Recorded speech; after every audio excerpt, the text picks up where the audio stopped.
What nobody noticed about The Rock versus John Cena by Patrick CC. On the surface, it seemed like the beef between John Cena and The Rock was nothing more than a typical scripted WWE segment. However, Cena would later admit that it was personal, and he meant every hateful thing he said about The Rock. So it became I can see it though. You and The Rock. Oh my God, yeah. This is the part where I'm supposed to say, I look forward to WrestleMania because I personally respect The Rock. I don't. Now, it's interesting that Cena claimed to not respect The Rock when he followed his exact career path, becoming a WWE superstar, then leveraging that fame to secure opportunities in mainstream Hollywood that don't productions. necessarily mean The Rock was loved in the WWE, but after he abandoned the... I feel like he obviously liked him at first, considering the same, the same career. But I feel like over time, same way it hit for us, where it's like, oh, this nigga really ain't shit. Yeah, and you gotta remember, bro. You gotta remember, it's entertainment. I think The Rock is the only one who. I don't think he followed The Rock's path. I think they both are in entertainment. Yeah. And they both were at the peak of entertainment. And they both knew that they wanted to go on to movies and other stuff. So I don't think it's a fair comparison to say he followed his path when essentially it's the same. They both wanted the same thing. He slowly ruined his public perception with his repetitive mediocre movies, pathological lies, hyperinflated ego, and stripping all of his humanity to become a walking advertisement. John Cena was one of The Rock's original haters. That's The Rock X series. Oh, time series. Dominate the day. What the fuck is that? What the fuck is that? To become a... What the fuck is that? Hey Siri, what's The Rock X series? Got anything? No. Mine said search the web. What, bitch, I'm talking to you. Walking advertisement. John Cena was one of The Rock's original haters, and he saw right through The Rock's phony character long before I can see that happening. And since then, he seemingly assessed all the mistakes The Rock made and now has the perfect blueprint of what not to do, and it's working perfectly. Batista doing the same thing. Yeah.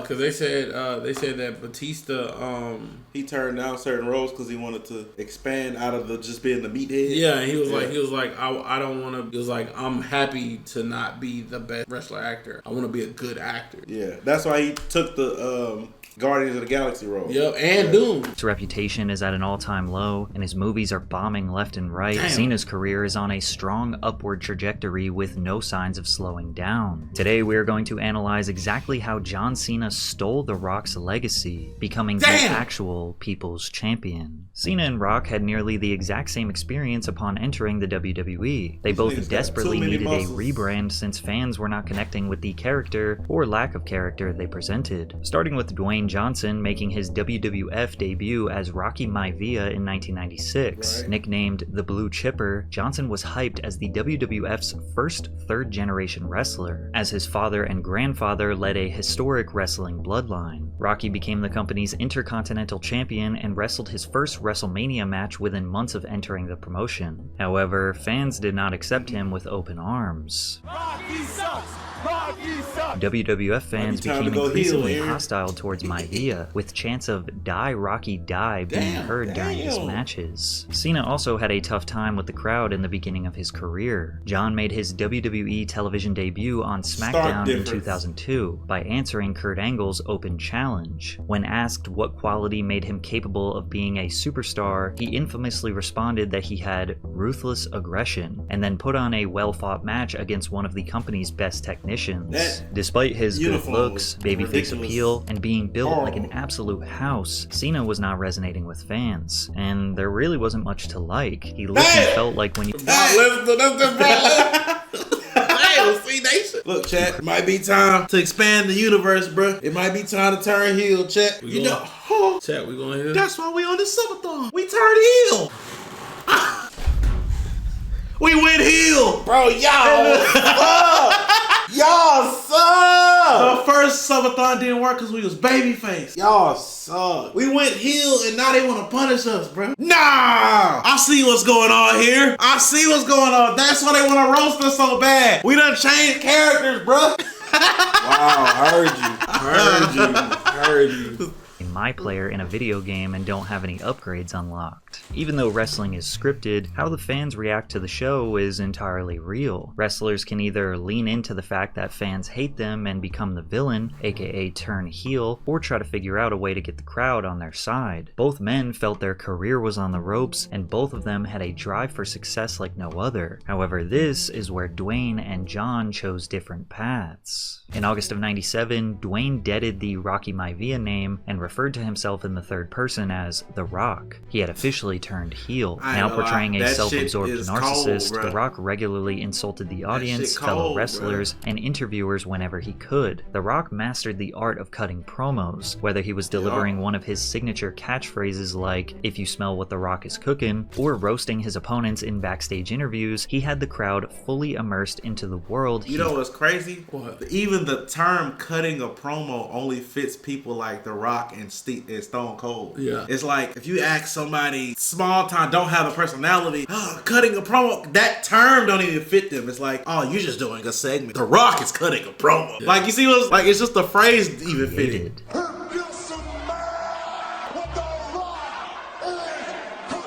It was hard for The Rock to remain heel because the crowd loved him too much, which led to him dubbing himself the People's Champion. In order to stay heel, he aligned himself with Vince McMahon, who was unanimously hated by the fans as he represented the evil wrestling corporation. This became the perfect setup for The Rock to feud with Stone Cold Steve Austin, who was easily the fan favorite, plus he was already in a vicious battle with Vince. The Rock and Stone Cold's rivalry could be considered the greatest feud of all time, as these two were the biggest stars in the Attitude Era, which is unanimously agreed upon as the best era for wrestling. But that's not just the fans' opinion, it's objective fact. In the late 90s, the WWE was at its peak in average viewership and ratings. It was looking like The Rock was going to steamroll into the 2000s and have a... You know what's crazy? Wrestling was often seen, especially when we was in high school, as like shit for nerds, kind of like anime, right? But the aura these niggas got, they had it, bro. They had it. For some nerdy shit, they got so much aura. Like, anime don't even got this much. Like, these niggas got, look at that nigga, Triple H, bro. That nigga, they come out, spit the water. That nigga Batista, when you break it down, the shit is lame. But when he do it, cool, that nigga come out and go, I didn't realize this till I rewatched it on TikTok. That nigga go, he come out, he smack his leg every time. Yeah. If you break it down and try it as a regular nigga, it's lame. Shit. But as a meathead, I don't know what that nigga talking about, chat. That shit hard as fuck. No, I'm saying it's hard, but like the aura is crazy. Bro, they was him, bro. It's crazy. Opinion. It's objective fact. This nigga Undertaker rolling his eyes back. At its peak in average viewership and ratings. It was looking like The Rock was going to steamroll into the 2000s and have a career as dominant and long-lasting as Hulk Hogan. But then he did the unthinkable. At 32 years old, while he was still the #1 draw in the WWE, he retired from wrestling and pursued a full-time Hollywood career. Some criticized The Rock, saying that he turned his back on the fans that made him, and John Cena made sure he would not make this same mistake. Right around the same time that Rock quit, Cena unintentionally saved his wrestling career in what can only be described as divine intervention. On the tour bus overseas, some of the guys are freestyling in the back. I just went in the back and waited for my turn and joined in, and just did the best I could to try to unleash the fury. And at the front of the bus was Stephanie McMahon. She was head of writing at the time. She was like, "How did you remember all that?" I kind of explained the concept of freestyling, and she's like, "Well, make something up about me right now." Sure enough, on the spot, I spit a few bars. After impressing the writers, John decided to go all in on the new gimmick. Inspired by hip-hop culture, he rebranded himself into a brash, freestyle rapping, street-smart wrestler who used rhymes to insult opponents and hype up the crowd. He wore baggy jeans, throwback jerseys, a backwards cap, and hey, y'all niggas racist, bro. Hey, admit it! We fuck with y'all. Y'all niggas racist, though. That shit crazy. This nigga was really wrestling in jean shorts. That shit crazy. And chained with a padlock. You need to hit them sit-ups, too. You're not exactly the leanest. What the fuck is that? No, Big Show, no! Padlock. You need to hit them sit-ups too. You're not exactly the leanest. Forget seeing me, bro. You can't see your own penis. Fans loved when Cena roasted wrestlers with his bars, but even they weren't safe from his ruthless rhymes. That freestyle was whack. I couldn't wait for it to end. I got no wife, but you got a boyfriend. Up until this point, the WWE embraced rock music to match its gritty aesthetic. Cena promoting hip-hop was a fresh change for the business. Plus, it was culturally relevant. In the early 2000s, rappers like 50 Cent were dominating pop culture while wearing baggy clothes and rocking diamond chains that spun. Cena won the titles. And I never forget when he turned that bitch up. Oh, word. And these idiots on TikTok be like, rappers and black people have no influence. Come on, twin. Come on. Y'all wanted that spinning belt just as bad as we did. Come on, motherfuckers. And redesigned the belts to match that of a famous rapper. But that wasn't the only thing about Cena that hip-hop inspired. G-Unit rapper Tony Yayo had a signature move where he waved his hand in front of his face. And that simple move would have an astronomical amount of influence on John Cena's life. You see, John Cena was not just role-playing a rapper. He actually rapped. And to prove that, he released his debut album, You Can't See Me, in 2005. The lead single, The Time Is Now, would end up becoming his iconic entrance theme music. When playing the song for his little brother, he noticed his brother doing the hand gesture while vibing to the beat, which inspired Cena to do it on television to shout out his little bro. 50 Cent's crew had a really popular song called In the Club, and he heard it the first time, and instead of dancing, he did this. And I'm like, dude, what are you doing? He's like, no, everybody does this, man. Everybody does this. And he's like, you won't do it on TV. So what the hell do I gotta lose? Shout out to little bro, bro. On TV. But Shout out to little bro. I did this. The phrase, "you can't see me," was his way of taunting his opponents. It's kind of like saying, you're not on my level. However, as a joke, fans took the phrase literally, pretending that Cena was actually invisible, leading to countless photos and videos where people pretended to not see John Cena. Check any Reddit thread or comment section throughout the internet discussing Cena, and you will see some sort of joke referencing that they can't see him. The meme has held strong for decades. Just recently, Kai Cenat and IShowSpeed collabed with John Cena and both played into the joke. Yo, who y'all talking to? Oh, why y'all talking to yourself? What? No, we get with John. Where's he at? Where's he at? John Cena. John Cena, where's he at? From there, the internet took a liking to making John Cena related memes. It's hard to explain why, he's just memeable. What kind of animal would John Cena be? A tiger, because he has the eye of the tiger. He does have the eye of the tiger. Are you sure about that? My personal favorite is Unexpected John Cena, which refers to a jump scare trend that interrupts John Cena! Oh my god! And while... Question. Which edit is better? What? The John Cena edit or the LeBron James? Cause they both up here for me, I ain't gonna lie to you, kid. I think the John. The John? I think the John. Yeah. I think John hit more people. Yeah. Yeah.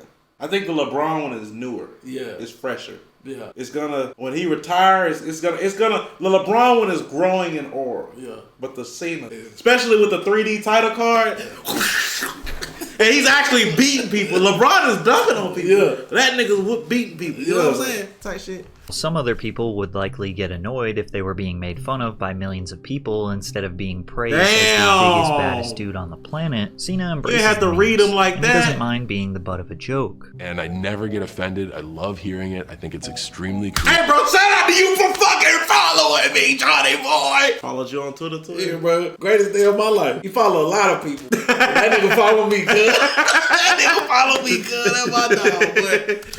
It's something that's been in the internet cycle for so long, but it still never gets old. John showing admiration for what most would deem as annoying is just one of the many reasons why he is seen as a man of the people. Just like The Rock, Cena quickly exploded to the top of the WWE roster and was the face of the promotion. And also, just like The Rock, he stepped into an acting role as John Triton from The Marine. Started off as a tough WWE guy. Films, now known as WWE Studios, is crucial in expanding the brand beyond wrestling and into mainstream pop culture. They produced No Holds Barred, one of the first films that helped launch Hulk Hogan's acting career. The company also co-produced The Scorpion King, a film that introduced The Rock to Hollywood. Now the WWE... I say I did like watching that motherfucker. I can't lie. But when you go back and look at it, terrible. It's terrible. But, type shit. hoped the Marine could do the same thing for another superstar. However, Cena admitted that he was not ready to step into film. It was actually Vince McMahon who basically ordered him to do it. Vince said, hey, I gotta send you to Australia. It's okay, what am I doing? He said, well, you're gonna be in a movie. Okay, when? I gotta send you in 10 days, but I pretty much left us a small meeting in his office and packed my bags. Even though the Marine received mostly negative reviews, it garnered over $22 million at the worldwide box office. As soon as The Rock got a taste of Hollywood, he planned his exit. Cena did the exact opposite. He wanted to stay in the squared circle and help boost up the industry that made him who he is. However, playing the role of a US Marine did help Cena shed his Doctor of Thugonomics gimmick. He retired the sports jerseys and massive chains and slowed down on the rap promos. Instead, Cena flipped his backwards cap forward, wore dog chains, and preached patriotic values. Oh my god, he's so tough. He's so tough. That nigga coolest nigga all time, bro. Coolest nigga all time, bro. You gotta think about it, right? Coolest nigga all time, bro. Not only did he successfully cash in on technically acting black like a rapper and shit like that, and it worked. He cashed in on acting like a well, he didn't have to necessarily act like a Marine. He just supported one of the most diehard fan bases of any type of people in the fucking world. Nigga, military people love military. Yeah, bro. And if you support them niggas, and the fact that he was supporting them and doing all the shows for them, they was flying to Afghanistan. Yeah, bro, he was one of the ones. Like every year. John was there. And the thing is, the crazy part is, if I remember correctly, a portion of the Afghan show went to the troops too.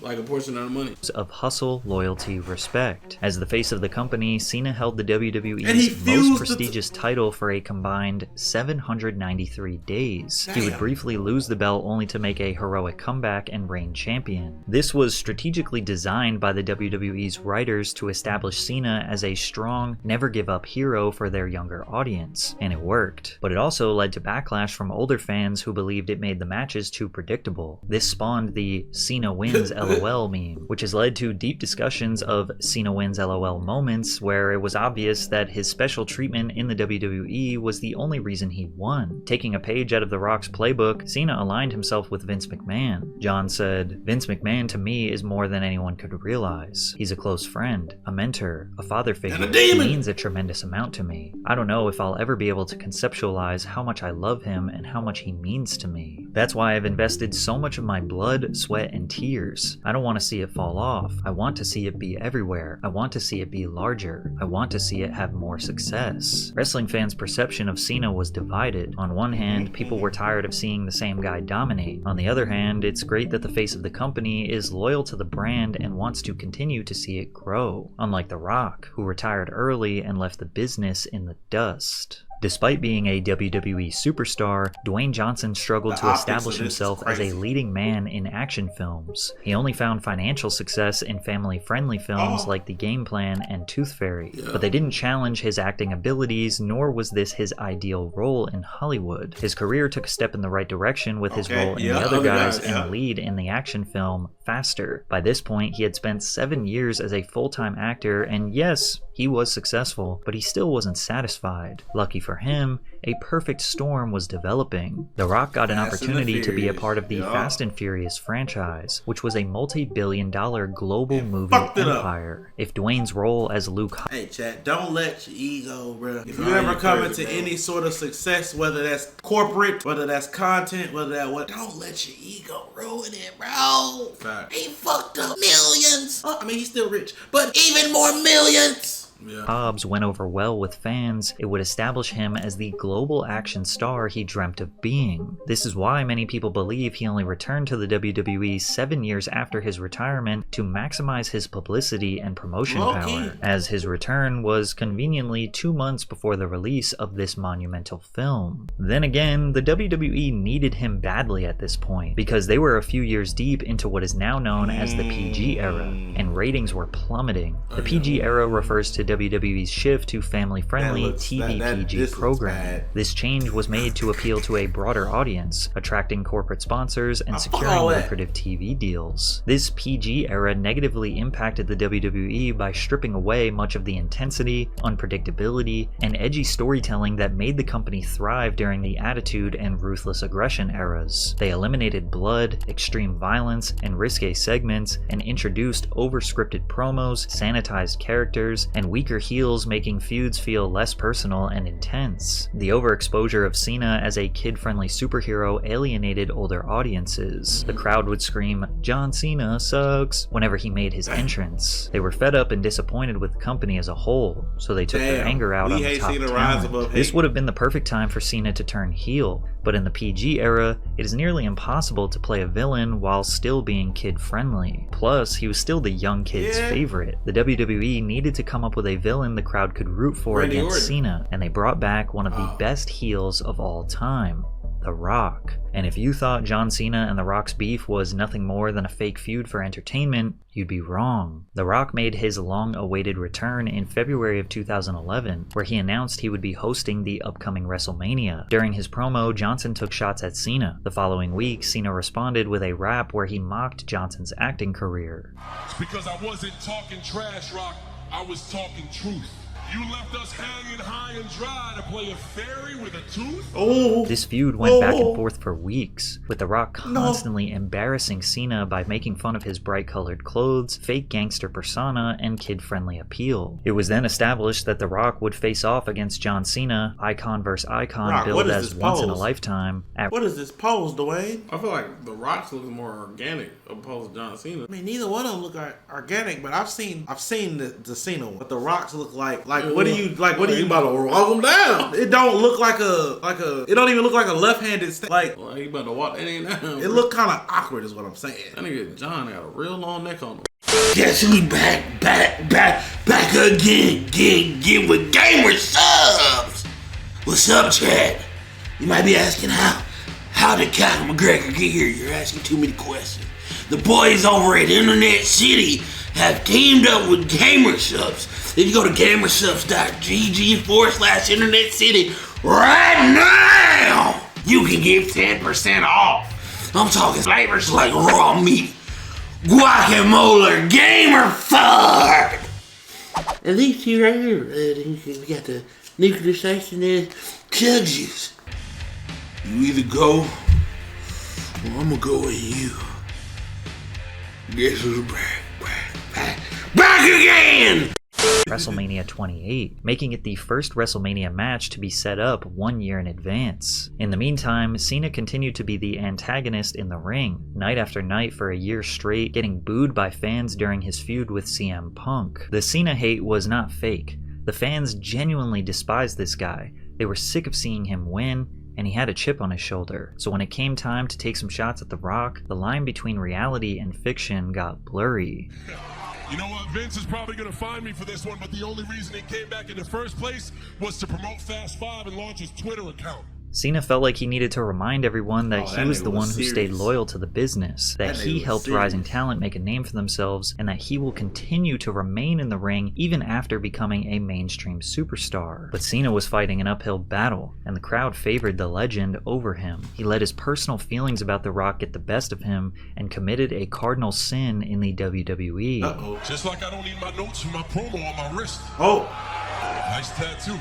Cena called out The Rock for writing his script notes on his wrist, essentially admitting that wrestling is fake. You can see The Rock stop dead in his tracks. This was a low blow, and many wrestling fans hated that Cena broke the fourth wall because he had no other way of competing with the legend. Others saw this as him simply speaking the truth, and that Rock writing his notes on his wrist shows a lack of preparation and respect for his character in the WWE. The two continued blurring the lines between real and kayfabe when The Rock performed a concert where he mentioned Cena's rumored infidelity and divorce. Cena briefly... It's getting real! He brought back his Doctor of Thugonomics character, hoping nostalgia would win the crowd over. Cena later admitted that this was more than scripted entertainment. He actually did not respect The Rock. I'm gonna jab this guy because I have nothing to lose. I have all the leverage. Right. I'm there every day, and I love being there every day, and nothing is really pulling me away from being there. But were you hurt that The Rock left? In other words, were you like, hey, he shouldn't do that? You got to respect the WWE. No. I guess my angle came from the fact that he was openly saying, like, I love the WWE. And I'm like, man, if you love it, why aren't you here? This drama continued up until their highly anticipated match at WrestleMania 28. However, the match needed to be choreographed, so Cena and The Rock had to be in a private room together a couple days before the event. Expecting bad blood, Cena was surprised when The Rock was professional, poised, and enthusiastic to work with him. Cena realized his own ego was getting in his way and decided to do the match exactly how The Rock wanted to do it, which did end with The Rock securing the victory in front of 80,000 people in his hometown. It was a legendary moment for The Rock, and Cena did something that The Rock would never do. He apologized. First and foremost, I went to his mom.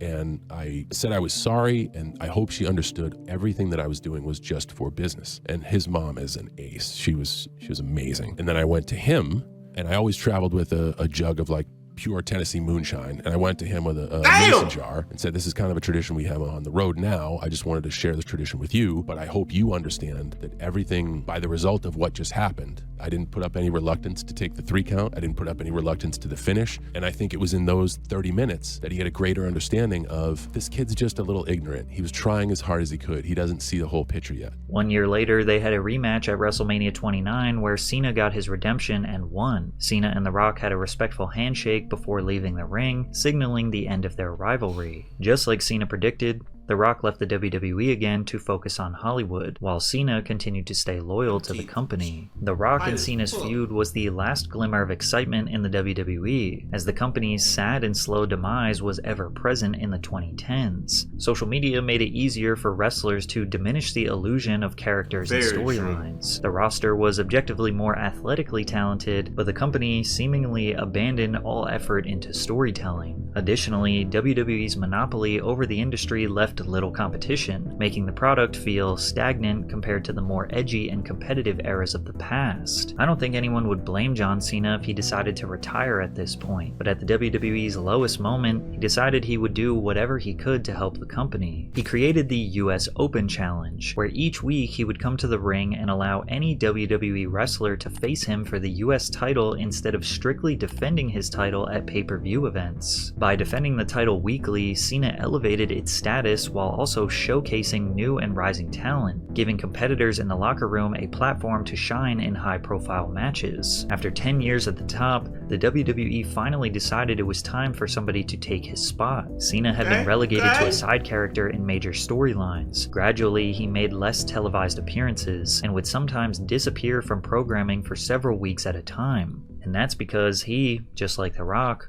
was transitioning to Hollywood. Cena appeared in the war thriller film The Wall, a tense, minimalist story set during the Iraq War, focusing on 2 American soldiers pinned down by an unseen enemy sniper. He also reprised his role as Roger in the buddy comedy Daddy's Home 2, opposite Will Ferrell and Mark Wahlberg. He also appeared in the animated comedy film Ferdinand, where he played the main protagonist. Ferdinand was a commercial success, and would be nominated for Best Animated Feature at the 90th Academy Awards. Meanwhile, the WWE's next new superstar, Roman Reigns, was quick to call Cena a hypocrite for becoming the thing that he hated about The Rock. He also claimed Cena ruled with an iron fist and used his power with Vince McMahon to constantly bury talent whenever he wanted, being handed opportunities that he didn't deserve. I'm still here because you can't do your job. The truth is, the WWE needed Cena, and he carried the company on. How much we betting on the fact that Roman Reigns gonna do the same thing? Gonna do the same shit, bro. Do you know what brought Roman Reigns to the level that he is right now? What? Roman had cancer. He had cancer, left WWE, then came back. What's funny, bro? What? Just seen this clip of y'all, right? Right. I be feeling this sometimes. Huh? What's the clip? Read this for you. Doing it when a girl low-key mid. Fun part is seeing her reaction. The feeling itself is overrated for her. You're gay. Not gonna lie, that's my favorite. The reaction is the best part. Right. You came that during the recording for that. Yeah. Alright, word. Alright. You think I'm gay? Yeah. All the time. Saying the reaction is the best part is okay. But to say say the feeling is mid is crazy. So pussy mid. Don't say it's mid. Exactly. There we go. But it don't have to be the best. If you like the reaction better, cool. But say it is mid. Come on. You're not doing all this work just for a reaction. You're not doing all this work to get some just for a reaction. I'm not gonna lie, I think I'm more on that side. Right. Alright, well shout out to you. You know what I'm saying? Word to you. Right. Word to you. That's crazy. I'm not putting in all that work to try to get some just to see her face react to. No. Back while ratings dropped year after year. It's gonna be that it's her in the ear saying stuff. That's really it could be the best. You know what I'm saying? Rippy all types. Can we finish our recording? No. and she could be like, yes, really keep doing it like that. That's gonna be the thing that's gonna keep me going. You know, that's gonna be the thing. That's gonna be the thing. Yeah, right. All right. Shout out to you. You finna win Saturday. Hated Cena, and he carried the company on his back while ratings dropped year after year. He had absolutely no problem helping new talent, trying new storylines, getting booed by the crowd. If it was helping the business, it was good with him. He remained the top guy because nobody else had the star power to take his spot. Now, it's hard to blame the individual wrestlers, as building up new talent requires great storytelling from writers, and also Vince McMahon and other corporate decision makers taking risks on guys. But at the end of the day, all of the greatest wrestlers have the ability to work a crowd and fully immerse them into their character, and it's hard to argue against Cena being one of the greats. As John exited the WWE and entered Hollywood, he may have learned what made everyone despise The Rock's films and decided to go into the industry with the exact opposite strategy, by first being very selective of the projects he takes on. He said, "Step one is reading something and liking the material. My poor agent will be like, they're considering you for this, and I hate being a dick about it, but I'm like, send me the material. I know you think it's a great opportunity, but if you sign me up for this opportunity and my heart's not in it, it's going to suck. I'm going to suck. Everybody is going to suffer. I'm going to hate promoting it, and we're going to set ourselves back. So send it to me and let me read it. If I enjoy it, then we'll talk." This is the polar opposite of The Rock's mentality. If he doesn't love the material, he will just change the entire story to benefit him. The Rock has a contract in every one of his movies that specifically says that he cannot lose a fight on screen. He also bashed his Fast 8 male co-stars, calling them candy asses that get his blood boiling because he didn't have creative control. We found out this rant was targeted at Vin Diesel specifically when a production source told TMZ, in part because Vin is a producer and has made decisions that didn't sit well with the former wrestling champ. You know what this is? The fact they ain't call that nigga, you know, an actor. They went to a former wrestling champ. You know what this is? It's the character oozing outside of the WWE. John is like outside of WWE is like, okay, this is what John wants to do. Dwayne outside of WWE is like, nah, this is what The Rock wants to do. Another source explained that Vin was having problems with The Rock because he kept showing up late for production, sometimes failing to show up at all. Even during the filming of his 2024 Christmas movie, Red One, he admitted to the criticism of him showing up 7 to 8 hours late for filming and even peeing in bottles when he wasn't near his trailer. But The Rock doesn't only throw little temper tantrums when he doesn't get his way. He once tried to restructure the entire DC extended universe just to give his role as Black Adam a more favorable outcome. Dwayne tries to sell himself as bigger than the movie, said a high-ranking Hollywood executive who asked for anonymity. He's one of the few people who always thinks he's the most important person in any situation or room. Dwayne posted on his Instagram, "The hierarchy of power in the DC universe is about to change," hinting that Bruh, forget your tribal chief, nigga. Who else was a tribal chief fan? DLK. Yeah, fuck your tribal chief, nigga. TJ, like him too. He'll never be The Rock or Cena, nigga. Even though The Rock ego fucking him over, he'll never be Dwayne, nigga. Not even Undertaker, nigga. I was saying TJ like that he was going to try to make Black Adam the center of the DC universe. It was revealed that the main issue behind the scenes was that Dwayne did not want Shazam to be Black Adam's rival, even though that's how the original story is written. Instead, he wanted Black Adam to fight Superman, who is a much more iconic mainstream character. Bro just wants Black Adam to be DC's Thanos and go up against Superman to lead to an eventual draw because his ego is inflated, and also he puts in the contracts that his character can't be beaten. But when John Cena got his chance to play a DC character, he did the opposite. He trusted the writers, directors, and actually satisfied fans with his role as Peacemaker in James Gunn's The Suicide Squad. Peacemaker is a violent, ultra-patriotic mercenary who is both ruthless and hilariously misguided. That came out with his draws was hilarious. Nothing like a bloodbath to start the day. They call you Peacemaker. I cherish peace with all my heart. I don't care how many men, women, and children I need to kill to get it. He also lost the final fight in the film to Bloodsport, something The Rock would never do. Cena's performance was so good he got a spin-off TV series on HBO Max. There you see, Batman doesn't kill people. Because he's a He's a dark creature of the night. He's a jackass who wrestles with murderers dressed like clowns and throws them in prison so they can break out of prison and then murder more people. Riddle me this. How many people you think Batman's indirectly murdered by being too much of a candy ass not to kill these fools who clearly need to be smoked once and for all, you wrinkly, Sharpay-looking dementia-infested... Beneath the bravado Damn! I need to watch that show. exterior, Cena challenged himself to portray a deeply broken man struggling with trauma, self-worth, and the toxic narcissist, seeing as he literally just went on SmackDown and told Cody Rhodes he wants his soul. Damn. Word. Yeah, like we said, he has become The Rock. He's no longer Dwayne. He's The Rock. There's no room for Dwayne. Yeah, Dwayne is gone. Yeah, he's The Rock now. Only everything. That's why he can't lose. Influence of his father. You killed my brother. You killed Keith. And you only heard about one thing. I am a piece of shit. I'm a piece of shit for listening to you for all those years. I'm a piece of shit for not killing you in your sleep. John Cena is the actor Dwayne Johnson thinks he is. Damn. While The Rock tried to undermine and replace decision makers at DC Studios, John Cena praised them. What I will say is I'm very excited about certainly the new leadership at DC because I love James Gunn as a human being and Peter Safran as well. I have the utmost respect for them as professionals. What you will see from DC in the future is the heart of James Gunn. He is not going to leave any... Boy, I love you, Cena. Let's hope. No, I love you, boy. But Jimothy Gat, I ain't gonna call your real name yet. Till you prove yourself? Till you prove yourself. Right. Fuck up that Superman if you want. Oh, the Superman is his first. I'm a. Ooh, and that's your pride and joy right there. Ooh. He used to wear Superman on his chest all the time.